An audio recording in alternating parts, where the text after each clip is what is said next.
यौवं मे सूतं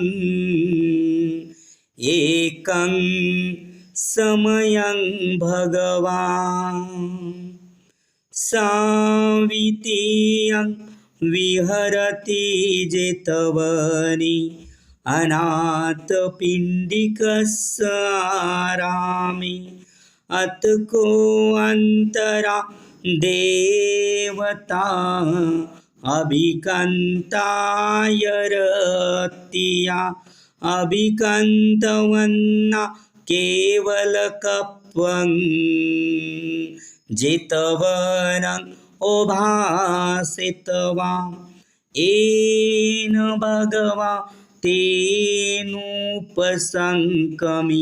उपसङ्कमितवा भगवन्तं अभिवादितवा एकमन्तं अट्टासि एकमन्तं कीता खोसा देवता भगवन्तं गाथाय जभासि।